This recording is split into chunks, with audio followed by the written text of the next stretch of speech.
नमः सिद्धिभ्यः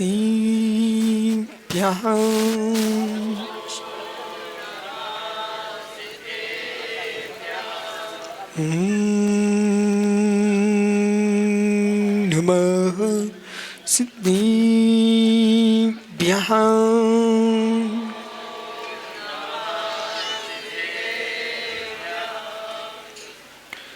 नमयूर्देवो देवं धरणीन्द्रेन्द्र त्वयि नाडं जस्यडन्तं लोयालोयं पयाशे नमो ताण्यं नमो सिद्धाण्यं नमो आर्याणं नमो छायाडं नमो लोये सौविसाहूडम् अनंत अनंत परम सिद्ध भगवान की एक जड़वान संत पुरुष स्वामी की एक जड़वान महावीर स्वामी की परम पूज्य आचार्य भगवान पद्मनंदी स्वामी की परम पूज्य आचार्य विराग सागर मुनि महाराज की अहिंसा में विश्व धर्म की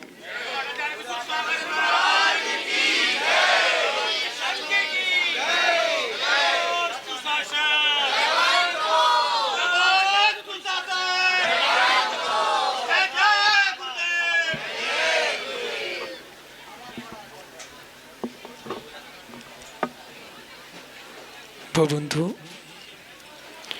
अंतिम तीर्थेश और दमाइन स्वामी के शासन में हम सही विराजते हैं।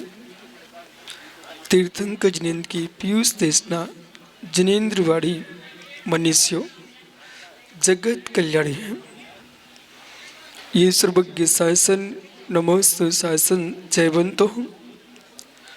जयवंतो वीतराग सर्वर्ण संस्कृति आचार्य प्रवर भगवत पद्मनंदी स्वामी ग्रंथराज धम्म रसायन में बहुत अलौकिक व्याख्या कर रहे हैं। इस जीव ने 84 लाख योनियों में महान कष्ट प्राप्त किया है। कर्म फल चेतना और कर्म चेतना को भोगता हुआ जीव संसार में भ्रमण करता रहा। इंद्रिया से पंचेंद्रिय अड़िया जोनी बरी विहणो एक इंद्रिय से लेकर 5 इंद्रिय तक के जीव नाना योनियों में भटकते भटकते आज मनुष्य पर्याय को प्राप्त हुए हैं। और मनुष्य पर्याय जो है देवों असुरों को भी दुर्लभ है। जिस भव की प्राप्ति के लिए देव भी तरसते हैं वह महान अवस्था है। आज लोगों की भावना और आस्था विश्वास यही मानव पर्याय का आपका महान नियोग है। संसार में आहार भय मिथुन परिग्रह ये 4 संज्ञाएं तो पंचेंद्रिय से लेकर के पशु पक्षी जानवर भी करना जानते हैं। जन्म लेना जन्म देना ये कोई बहुत बड़ी बात नहीं है। जलचर जीव थलचर जीव नभचर जीव ये सभी जन्म देना जानते हैं, ये सभी जन्म लेना जानते हैं। परंतु मनुष्य देह क्यों महान है? ये जन्म मरण का क्षय करना जानती है, इसलिए मनुष्य पर्याय महान है। निर्ग्रंथों को देख करके आज जैन समाज ही नहीं संपूर्ण क्षेत्र में एक आनंद भक्ति की लहर है। हम लोग जंगलों से आ रहे थे और जंगल में निवास करने वाले आदिवासी भाई वे आनंदित हो रहे थे। माताएं भजन गा रही थी और क्या हो रही थी? हमारे गांव में भरत राम का मिलन हो रहा है।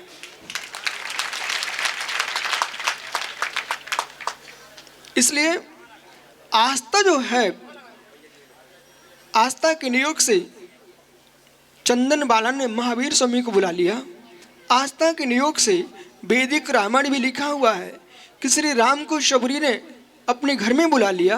तो तेंदु क्या है? तेंदु डावर यहाँ के लोग नरसिंहपुर से शुरू हो गए हैं और छोटे छोटे बच्चे, उनकी आस्था देखो, मार्ग में कंकड़ स्वयं चुभ जाए पर गुरु को कंकड़ न चुभे। वो झाड़ू लेकर के कंकड़ झाड़ रहे थे, मार्ग में पटिया रख रहे थे। मुझे याद आ रहा था कि जब श्री राम सरयू को पार करने के लिए खड़े हुए तो केवट अपनी नौका में बिठा लेता है और केतुशो भी उतरने लगे। बोले कुछ दे के तो जाओ।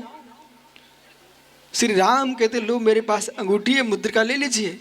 बोले नहीं, हम में आप में कोई अंतर नहीं है।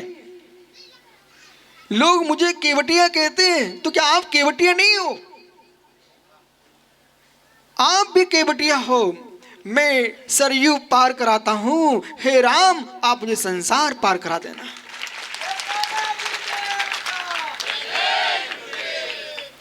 वही परिणाम था कि राम केवटिया को देख करके सोच रहे थे इसको अंगूठी की आवश्यकता नहीं पड़ी। बोले वचन दो। नौका में चढ़ना आपके स्वाधीन था, नौका में चढ़ना स्वाधीन था, पर नौका से उतरना पराधीन है। मैं जब पैर छोड़ूं जब ना। इसलिए ज्ञानियों, आज इस नगर तेंदु डावर में जब आते आते चारों ओर एक ही खुशहाली, घर घर में आदिवासियों के मित्र, यादवों के, क्षत्रियों के घरों के सामने चौक पर हुए हैं, पुष्प रंगोली बनी हुई है। तो इस विश्वास को ये कभी मत सोचना, आप लोग मेरे घर कभी मत सोचना अभिषेक कि मात्र गुरु वक्त में ही हूँ। बेटा, निर्गंथ की भक्ति भारत की भूमि में सनातन काल से थी और अनादि काल तक, अनंत काल तक रहेगी। चार क्षण 2 सेकंड यदि शांति का, आनंद का आवेदन कर ले जीव, ऐसा लगता है कि सामने मात्र हमको नग्न मुद्रा दिख रही है, पर ऐसा नहीं है। टीवी पर चित्र आते हैं, सिनेमा में चित्र आते हैं, देखने क्यों जाते हो? टिकट लेके देखने जाते हो ना, टिकट लेके देखने जाते हो। जिसको रहस्य मालूम नहीं वो कहेगा पैसे बर्बाद कर रहा है। आंखें भी विषय को ग्रहण कर रही हैं, आंखें विषय को ग्रहण कर रही हैं। आज इस नगर में देश के विभिन्न क्षेत्रों के हजारों किलोमीटर दूर से लोग चल के आए हैं और मात्र इतना देख करके चले जाएंगे तो लोग कहेंगे क्या है ये, नग्न साधुओं को देख कर लोग जा रहे हैं, ये रहस्य हमको पता नहीं है। मोना, जरा सा विद्युत का करंट हाथ में लग जाए, एक वायर ही तो है, तार ही तो, क्या होता है? कुछ भी तो नहीं होता। लेकिन जिसको लगता है उससे पूछने क्या होता है।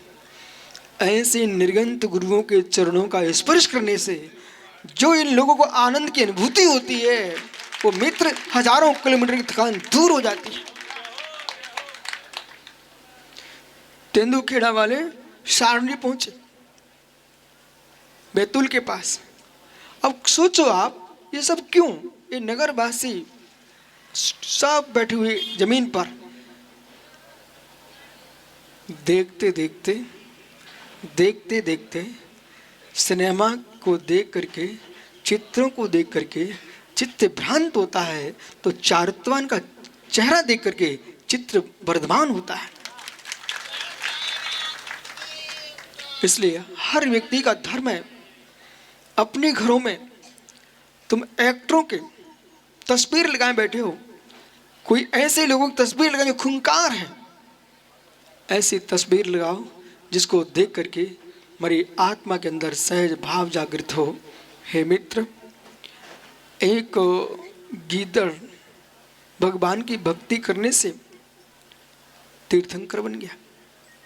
जटायु मुनिराज की अनुमोदना आहार की करके उसने स्वर्णमयी पंख बना लिए और माताओं जानकी जंगल में रसोई बना रही है। ये भारत की भूमि है, स्वयं कष्ट सहन कर सकते हैं, लेकिन अपने मुख में साधु को भोजन दिए कोई गिरास नहीं रखते। रसोई बना के सीता क्या बोलती श्री राम से, स्वामी जब थे जनकपुरी में और जब थे अवधपुरी में तो साधुओं को भोजन आहार करा के अपन भोजन करते थे। आज कैसा समय आया है कि जंगल में हम बैठे हुए हैं, पर विश्वास रखना जंगल में होना कष्टप्रद नहीं है, जंगल में होना कष्टप्रद नहीं है। नगर में रह करके भी परमात्मा में आस्था नहीं है तो कष्टप्रद है, वो आस्था जंगल में होकर के भी है तो मेरे आनंदमय है। जानकी सोच रही थी, श्री राम से बोली, हे स्वामी साधु को आहार करा के रसोई तैयार हो चुकी है। लक्ष्मण देख रहे थे, श्री राम से कहते, भैया भैया भैया भैया देखो, सामने से मुड़राज आ रहे हैं, सामने से मुड़राज आ रहे हैं। ओह, शम की भूख भूल गए, प्यास भूल गए, जंगल की थकान भूल गए, आनंदित होकर के परगान कर लिया राम ने। और मित्र जब मुड़राज को आहार देने लगे, वो जटायु वृक्ष पर बैठा हुआ था, वो देख रहा था और क्या सोच रहा था, मैं भी मनुष्य होता तो साधु के हाथ पर गिलास रख लेता, मैं भी मनुष्य होता तो साधु के हाथ पर गिलास रख लेता। ये भारत की भूमि है, इसका सूत्र है, प्रभु इतना ना मिले कि परमात्मा की श्रद्धा डमाडोल हो जाए, इतना मिले मैं भूखा ना रहूं, हमारे द्वार से साधु भूखा ना जाए। गृहस्थी के पापों को धोने का एक ही आलम्बन है साधु संतों की सेवा करना। कलयुग में आप घनघोर तपस्या नहीं कर सकते हो, कलयुग में जंगलों में निवास नहीं कर सकते हो, तो कलयुग में मेरे मित्र भगवान का नाम तो ले सकते हो। इसलिए आज यही सबके लिए मंगल आशीष है कि नाना योनियों में, एक इंद्रिय से लेकर 5 इंद्रिय तक के अनेक योनियों में बहुत समय तक पाप का फल भोगा। ये वृक्ष खड़े हुए ना भैया, ये वृक्ष खड़े ना भैया, इनको आप क्या मानते हो? ये अपने सगे हैं, ये अपने सगे हैं। तुम्हारे घर के द्वार पर वृक्ष लगा हुआ है और वो तुमको छाया दे रहा है, ये आपको मालूम नहीं है, भगवान के ज्ञान में आ रहा है। ये पूर्व की तुम्हारी माँ मर गई खोटे भाव से, सो तुमको बेटा छाया देने आई आज तुम्हारे द्वार पर।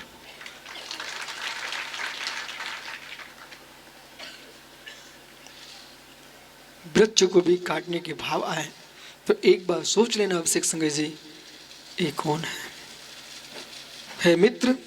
जिस गाय का तुम दूध पी रहे हो, जिस गाय का दूध पी रहे हो, आपको लगता है कि सामने गाय मेरे घर में बधी हुई है, यह है कौन? ऐसे महाज्ञानी से मिलो जो तुम्हारे भाव भाव की बात बता सके। तुम्हारे वियोग में तुम्हारा संबंधी मरण को प्राप्त हो चुका था, वही राग के बस आकर के आज गाय बन करके तुम्हारा पेट भर रहा है। हे मित्र, गाय को भी कसाई को मत सौंपो, वो भी तुम्हारी माँ है, वो भी तुम्हारी माँ है। वो भारत की भूमि, ये मातृभूमि है। प्रश्न है प्रमोद टम्पर जी, तुम्हारी माँ की संतान तुम्हारी कौन कहलाएगी? भैया मैं ग्रामवासियों से पूछ रहा हूं, आपकी माँ की संतान आपकी क्या कहलाएगी? पंडित जी, आपकी माँ की संतान आपकी कौन होगी? नहीं बताओगे? भाई बहन होगी ना? अच्छा जरा से बोलना अच्छे से, कौन होगी? भाई बहन होगी ना? तो आपको मालूम है भारत भूमि तुम्हारी मातृ है, ये पृथ्वी तुम्हारी माँ है, और इस पृथ्वी पर जितने उत्पन्न हो रहे हैं बेसा उसकी संतानें हैं। तो जितने पशु पक्षी हैं ये समय भाई बहन हैं, इनकी भी हत्या मत करो, वे भी किसी माँ के बच्चे हैं, वे भी किसी माँ के बच्चे हैं। पंडित सुन रहे ना, वो भी किसी के माँ के बच्चे हैं। छुआछूत की भावना दूर करके, तुमको लगता मैं किसी को छू लूंगा तो अशुद्ध हो जाऊंगा, मित्र तुम पुनः स्नान कर लेना, लेकिन तड़पते किसी भी, चाहे ब्राह्मण हो, शूद्र हो, वैश्य हो, क्षत्रिय हो, पशु पक्षी हो, सुअर ही क्यों ना हो, जब जटायु को गोद में श्री राम उठा के रख सकते हैं, ये सत्य है कि नहीं? रामायण में आपने पढ़ा कि नहीं? जटायु बिलख रहा था, रावण ने उसके पंख काट दिए, तब सीता का समाचार जटायु ने दिया। आपको सोचना पड़ेगा कि उसमें राम ने क्या किया, उसको यूं फेंक दिया था कि गोद में रख लिया था? है मित्र, हम राम कृष्ण महावीर की भूमि के हैं, ऋषभदेव की भूमि के हैं। यहाँ पर किसी को फेंका नहीं जाता है, यहाँ संभाला जाता है। इसलिए अपनी संतान को जैसा प्रिय समझते हो, अपनी संतान जैसे प्रिय समझते हो, ऐसे पशु पक्षियों की संतान को प्रिय समझो। मैं आपको बिल्कुल स्पष्ट कह रहा हूं, महात्मा सुब्रत सागरी, ये मनुष्य, पशु पक्षी, वृक्ष, पृथ्वी, जल, अग्नि, वायु, इन तत्वों के अभाव में जी नहीं सकते। ये मनुष्य जो अपने आप को अहंकार में डूबा, मैं सबसे श्रेष्ठ हूं, विश्वास मानिए, पृथ्वी के बिना तुम जी रहे हो क्या? इसमें गड्ढे कर देते हो, वो पृथ्वी पर ही तुम उत्पन्न हुए हो। ये वनस्पति घर में ना हो, खेत में खेती किसान ना करें, आज तुम किसके बल पर जी रहे हो?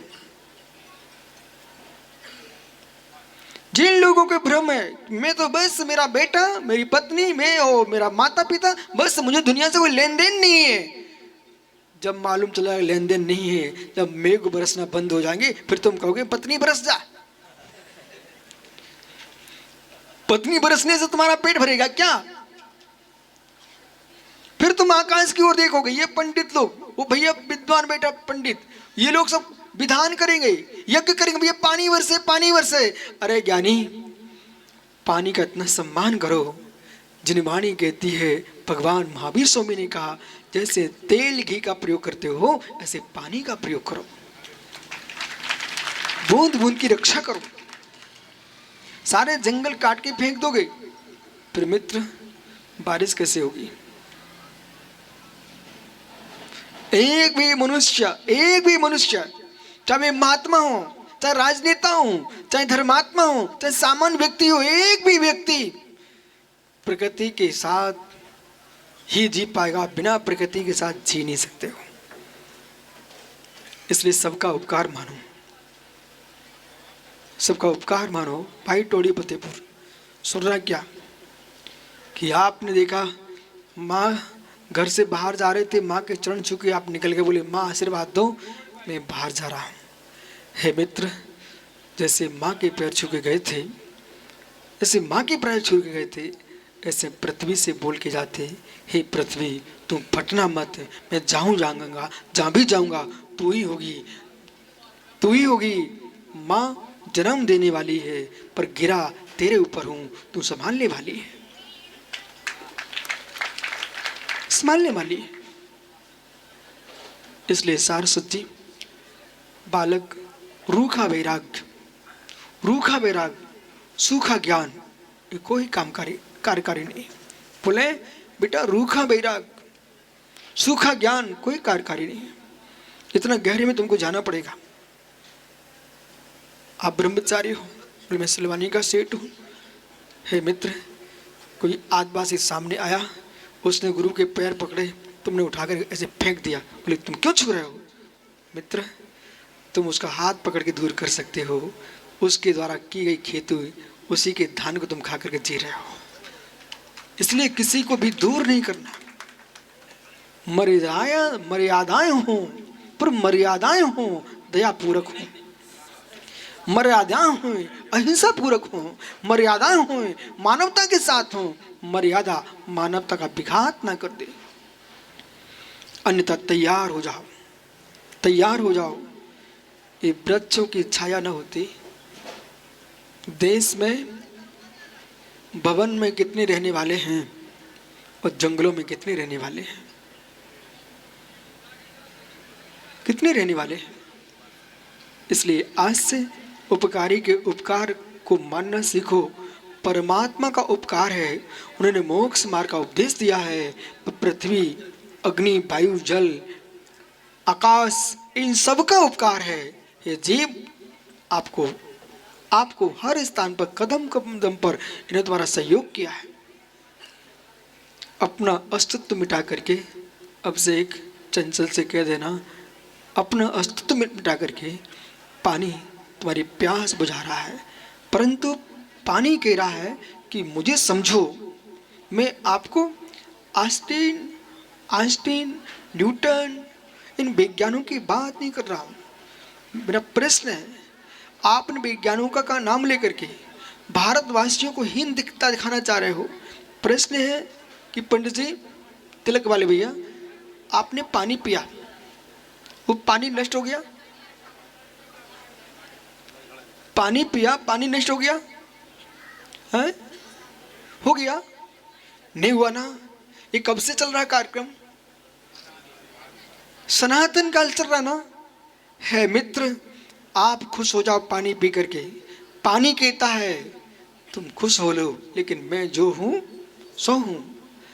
पानी तुमने पिया, गिलास आकाश से पेटाकाश में गया, वो पेट में पहुंच करके तुम खुश हो रहे थे, पुणे लघु शंका से बाहर निकल गया। और आपको मालूम होना चाहिए, जिस नाली में तुम छोड़ के गए थे वो नाली जो है बड़े नाले में पहुंच गई, और नाला जाके नदी में पहुंच गया। वही पानी आपके घर में पुणे नल की टोटी से तुम्हारे गिलास में आ गया। तुमने नया क्या पिया है? ओहो, अब सोचो प्रसम सागरी, सुब्रत सागरी, आप ऐसा कहो कि नगर के नागरिक तत्व को नहीं समझते हैं। तेंदु डाबर के लोग उस परम तत्व को समझ रहे हैं। भैया भूल नहीं जाना, जो तुमने पानी पिया वो कहां गया? वस्तु का विनाश नहीं होता है, वस्तु का परमन होता है, वस्तु का विनाश नहीं होता है। आज प्रत्येक वक्ता का धर्म है, पंडित जी सुन रहे कि नहीं? प्रत्येक वक्ता का धर्म है महापुरुषों के पुराण भी सुनाइए, लेकिन महापुरुष बने कैसे, वस्तु तत्व की व्याख्या भी कीजिए। आप सोचो, जो मैं बोल रहा हूं आप ये सोच रहे हो, महाराज जी हमारे गांव के लोग कैसे समझ पाएंगे? पूछ लो, नहीं समझ में आ रहा क्या? भैया मैं जो बोल रहा हूं समझ में आ रहा कि नहीं आ रहा कि नहीं? अब इन पंडित को बुद्धि दो, जो तुम्हारे गांव के पंडित जी ने बुद्धि दो। ये लोग मात्र छोटी मोटी बातें बना के भाग जाते हैं, बोले कोई को समझ में नहीं आएगा। पर सत्य है कि तत्व समझ में नहीं आया तो कथ्य क्या समझ में आएगा?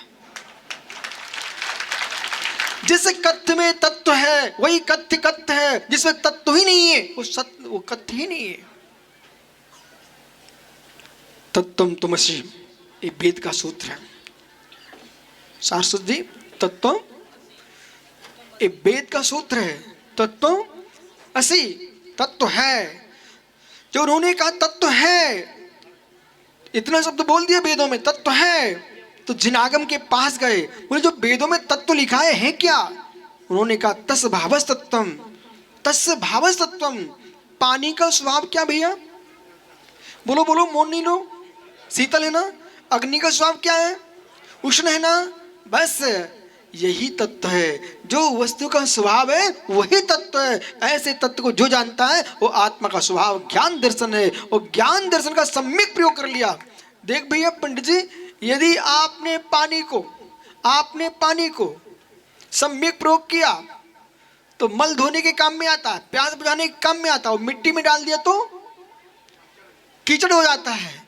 ऐसे ज्ञानी ने हमारे नगर के युवाओं से कह देना, बेटा आज तुम प्रवचन सुनने खड़े हो, यहाँ पर बहुत सारे हमारे युवा इस गांव के खड़े हुए हैं, इन सब से कहना कीचड़ किससे होता है?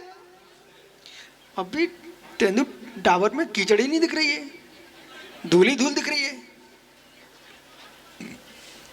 क्या नहीं है? बोले गुरुजी पानी नहीं बरसना अभी, इसलिए कीचड़ नहीं है। मित्र, यदि कीचड़ होगा तो पानी से होगा, और पैर लिप्त होगा तो धुलेगा किससे? पानी से। इन युवाओं से कहना, बेटा ज्ञान से ही पाप होता है, और ज्ञान से ही पाप का क्षय होता है। तेंदुखेड़ा ज्ञानी, बुद्धि से ही पाप का बंध होता है, और बुद्धि से ही पाप का क्षय होता है। इसलिए आपका समय हो चुका है अपने जीवन में। मोना के भैया, ओ बड़े भैया, महाराज जी के पास के ससुराल आए, अंतर समझना। मोना, ये आपका बड़ा भैया सैदपुर ससुराल आया है, कि महाराज जी के पास आया है। ओ, इतने दिन क्यों नहीं आए थे? ओहो, बड़ा बोला क्यों नहीं है? है मित तत्ते गब्ब पहुदी पावे अने दुखाइम। ये जीव अनेक योनियों में भटकता भटकता गर्व आदि के अनेक दुखों को प्राप्त होता है, इसलिए इन दुखों से मुक्ति चाहिए है। तो मित्र वीतराग धर्म की शरण में चला जाओ।